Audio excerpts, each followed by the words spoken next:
yeroo baay'ee bilbila qabaachuuf osoo hin taane akkaataa itti fayyadama bilbila keenyaa beekuun faayidaa guddaa qaba. Namoonni baay'een gaafii garaagaraa qabdu. Bilbilli koo chaarjarii na jalaa fixaa akkasumas daataatti yoon guute daddafee na jalaa fixaa jettanii gaafii garaagaraa namoonni gaafattan har'a viidiyoo kana keessatti karaalee gurguddaa 5 ittiin daataa bilbila keessanii qusattanii fi akkasumas bilbilli keessan daddafee baatirii isin jalaa fixee akka isin rakkisnee fi akkamitti akka inni baatirii qusachuu akka danda'u akka isin gootanan isinitti agarsiisa. Kan immoo kan isinitti agarsiisu siitingii bilbila keessanii qofaa sirreessuudhaan akkaataatti isin itti fayyadamtanan isinitti agarsiisa. Hanga dhumaatti na duukaa bu'aa. Nageenyi kabaja lafa hirtee isiniif haa ta'u kabajamuuf jaalatamuu maatii YouTube channel Fortuu App akkam jirtu jecha har'a viidiyoo kana keessatti gaaffiiwwan gurguddaa kana lamaanifan deebii isiniif laadha.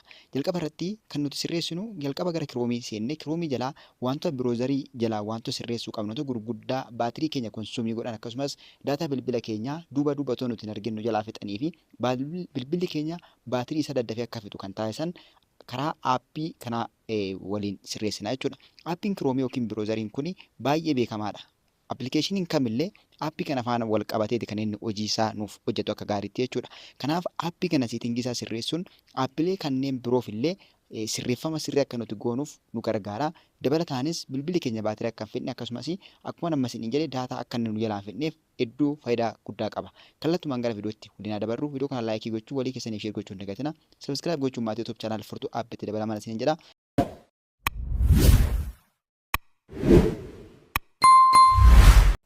Jalqabarraa biroozarii yookiin immoo kiroomii kana keessa seenuudhaan siitingiiwwan kiroomii jalatti argaman yookiin immoo aappii kana jalatti argaman tokkoon isaa waliin sirreessina. Akkuma kiroomii yookiin biroozarii jala seentaniin fuula akka kanaa isinii baasa. Kanaan booda bakka Profaayilii keenya yookiin immoo iimeelii keenya kanarratti kilikii goone gara keessaa seenna. Iimeelii irratti kilikii gootanii gara keessaa gaafa seentan iimeelii keessan isinii fida yookiin immoo maqaa iimeelii keessanii isinii fida jechuudha. Otoon gara keessaa seenee wantoota biroo hin sirreessin jalqaba irratti wanti jalqaba irratti isin agarsiisu fuula bilbila keessanii kana akkamitti akkasiin laayitii isaa gadi hir'istan yookiin immoo darki laayitii akkasiin gootan amma ifee jira jechuudha. Kana yoon barbaade gurraacha gochuu hin danda'a. Kanaaf bifa salphaa ta'een kana fuula isaa kana guutuu isaa gurraachatti jijjiirrachuu dandeessu. Kun baatiriin bilbila keessanii akka inni sirriitti hin dhumne yookiin immoo akka inni qusatamuuf yookiin akka inni suuta fayyadamuuf gargaara jechuudha. Kanaaf baatiriin keessan akka sirriitti hin fixne godha jechuudha. Kun isa jalqaba irratti isin gochuu qabdaniif isa baay'ee salphaa ta'edha. Amma xumuratti dhaggeeffatu taanani waan gurguddaa bilbila keessan baatirii isaa sirriitti isin jalaa fixuu fi daataa isin jalaa fixuu isin hin beekin isin jalaa fixuu sirriitti viidiyoo kanaan qofaan sirreeffachuu dandeessu isin jechuun barbaada.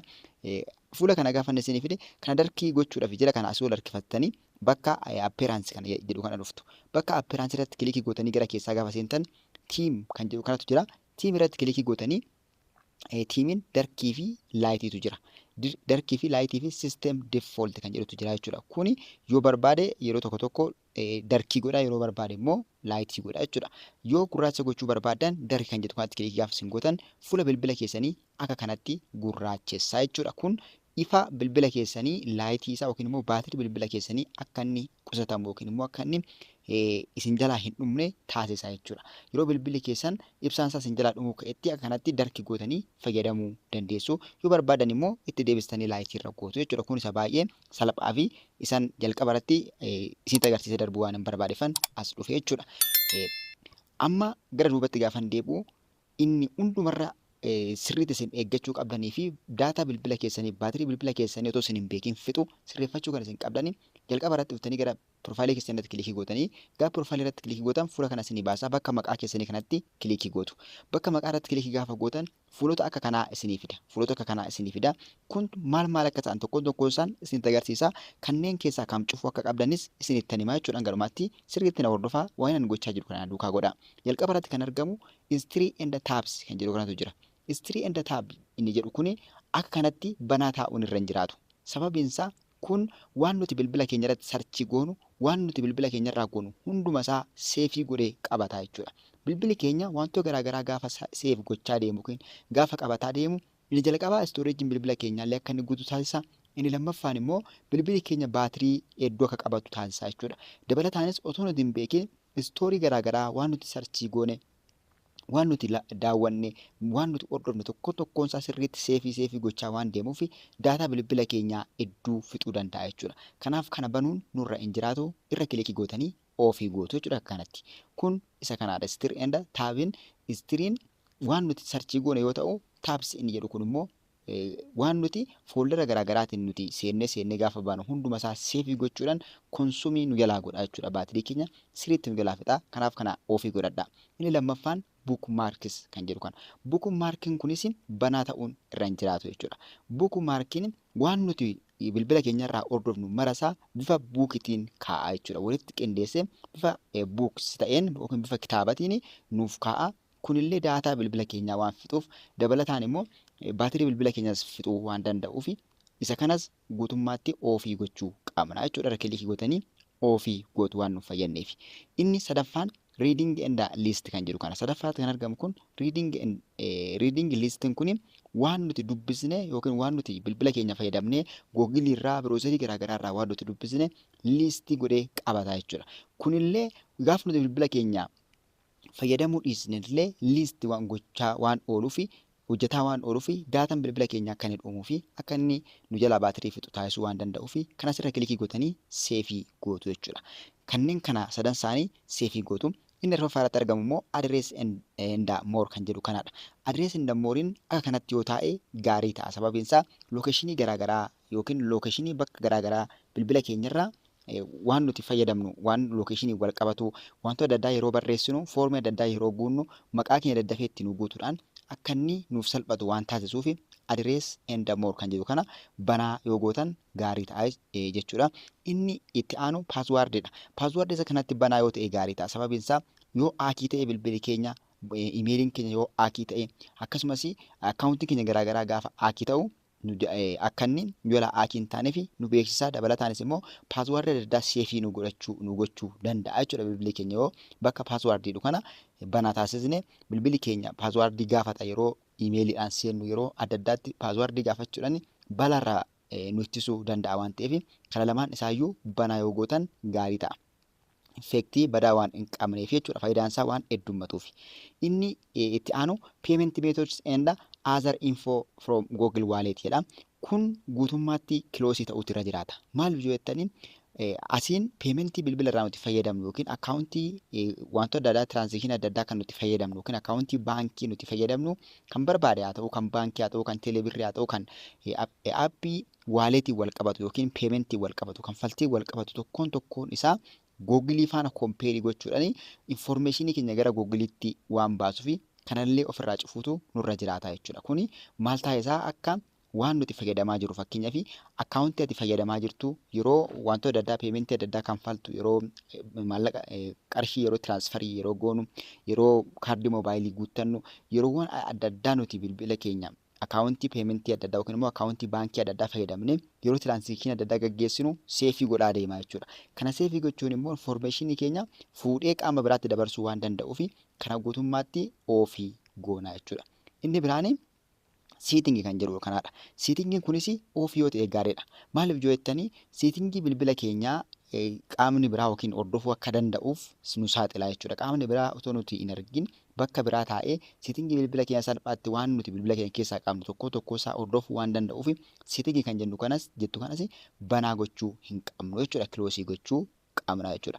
Kanneen akka kanatti kiloosii gootanii kana qofa banaa gootu.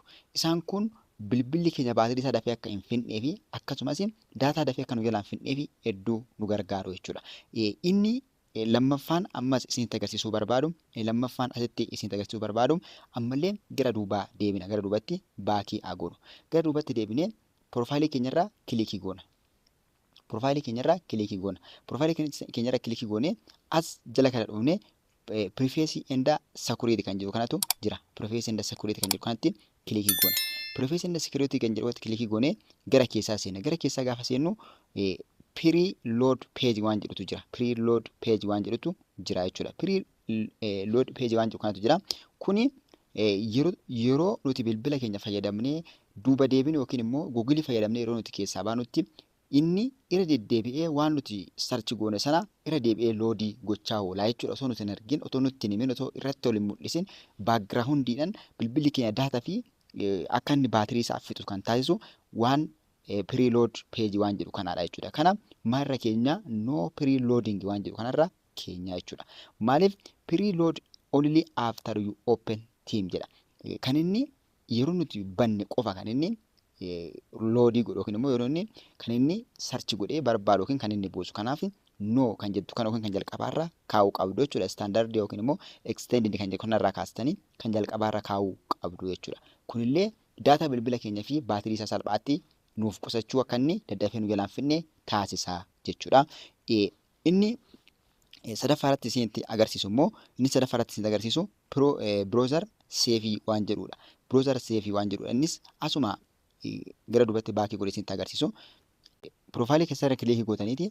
Profaayilii keessa irra kilikii gootanii gara keessaa seentu. Gara keessaa akkuma seentaniini asii ol harkistanii bakka preface and security jedhu kanatti kilikii gootu. Preface and security irratti kilikii gootanii edda gara keessaa seentaniin booda asii ol harkifattanii save browsing waan jedhu kanatu jira. Save browsing waan jedhu kanatu jira jechuudha. Asii ol harkifattanii bakka save browsing jedhu kanatti kilikii gootu. Save browsing irra kilikii gootanii gara keessaa gaafa seentan optionii sadii akka kanaa isinii fida jechuudha. Kun maaliif isin gargaara? Akka bilbilli keessan wanta isin bilbila irraa qabdan yookiin immoo wantoota security ta'an akka inni daddafee wantoota adda addaatiif AI adda addaatiif akkasumas wantoota danger ta'an wantoota haakii bilbila keessan gochuu barbaadaniif akka daddafamanii hin saaxilleef isin gargaara jechuudha. Fakkeenyaaf kan amma no protection kan jedhu kanatti yookiin no protection kan jedhu kanatti gonkumaa kilikii gochuun isin irraa hin jiraatu jechuudha. Inni iyyuu maal jedhaa? Not recommended jedha.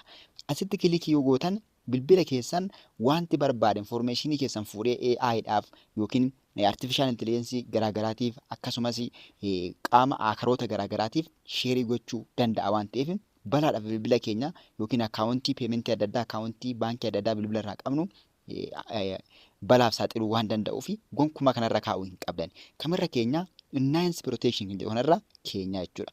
Isarra gaafa keessan real time jedha. Real time AI powered protection against dangerous site jedha. Amma saayitiiwwan adda addaa liinkii adda addaa nutti erganii karaa telegiraamii, karaa waasappii, karaa appilikeeshinii birootiin warra bilbila keenya haakii gochuu barbaadan akka inni haakii gochuu hin dandeenyeef nu gargaara jechuudha.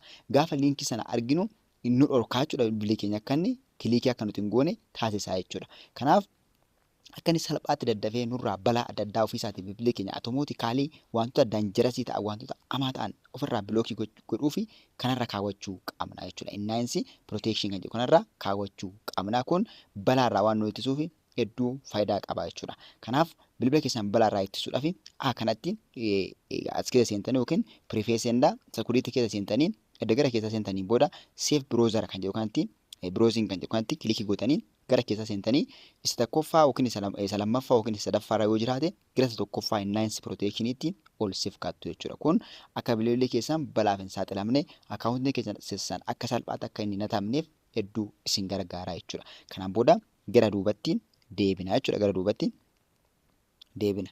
Inni dhumarratti isin agarsiisuu barbaadu immoo inni dhumarratti isin agarsiisuu barbaadu browseriin bilbila keessanii yookiin aappiin bilbila keessanii irra jiru appilikeeshinii hin beekne unknown aappii kan ta'e jechuudha. Aappii hin beekamne akka inni hin buusnee fi maal akka isin gochuu qabdan isin agarsiisa. Jalqaba irratti kan isin gochuu qabdaniin gara seetingii bilbila keessanii keessa seentu. Iddoo seetingii jedhu kanatti kilikii goonetiin gara keessaa seenna. Gara keessaa akkuma seenneen asii ol harkifannee bakka application jedhu dhandhaa jechuudha. Application kan jedhu barbaanna. Fakkeenyaaf kunoo application kan jedhu kana as jira jechuudha. Iddoo application irratti kilikii goone gara keessaa seenna. Gara keessaa gaafa seentan akka kanatti isiniifidha fuula kana. Isin bakka sarara sadii gara gubbaa jedhu kanatti kilikii gooneeti special access kan jedhu kanatti kilikii gootu. Special access irratti kilikii gaafa isin gootan wantoota garaagaraa isinii tarreessa. Isin asii ol harkifattanii install unknown apps kan jedhu kana irra kilikii gootu. Install unknown apps kan jedhu kana irra kilikii gootu. Warreen kunniin hedduun isaanii faayidaa garaagaraa qabu jechuudha. Faayidaa hedduu qabu.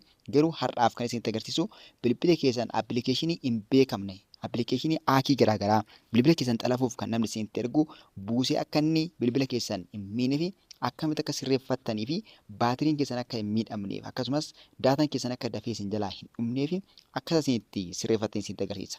Fakkeenyaaf install unknown apps kan jedhu kana yoo bannee yoo sirreessine bilbilli keenya osoo nuti hin beekin appilikeeshinii garaagaraa buusuudhaan daataa adda addaa nu jalaa fixuu gonkumaa hin danda'u jechuudha. Kanaaf install unknown apps kan jedhu kanatti kilikii gootanii gara keessaa seentu. Gara keessaa gaafa seentan akka kanatti listi godhee isinii fida. Fakkeenyaaf amma kiroomiin akkanatti banamee jira yoo ta'ate irra tuttaniiti as deebistanii ofii gootu. Akkasumas amma Galaxy Store kan jedhu kun banaa jira. Kanallee ofii goona. Tokkoon isaa ofii gootu jechuudha. Sababiin isaa appilikeeshinii hin beekamne bilbila keessanitti daawunloodii gochuudhaan akka inni bilbila keessan isin jalaa hin miinee fi tokkoon isaa deebistaniiti gurraachessitu jechuudha. Kana akkana deebistaniiti gurraachessitu. Yeroo isin barbaachisetti banuu dandeessu. Kuni bilbilli keessan akka seef isinii ta'uu fi akka inni salphaatti hin miidhamneef isin gargaara. Kanneen fayyadamaa kanneen keessaa kan isiniif hin galle immoo koomentii irratti barreessaa. Yaada fi qeeqa qabdan tokkoon isaa nuuf qoodaa. Gaafii garaagaraa qabaattan illee viidiyoodhaan isiniif hojjenna. Itti fayyadamaa walii keessaniif sheer gochuu laayik gochuu hin dagatinaa. Nagaan naa tura. Kanarraa isin qabadee dhufe kana fakkaataa kunneen marti isaanii bilbila keessan akkasiin sirriitti qabattanii fi akka daataan isaa fi baatiriin isaa isin jalaa hin dhumneef isin gargaara waan ta'eef itti fayyadamaa. Nagaan naa tura. Yeroo biraa viidiyoo biraatti wal agarra. Nagaatti.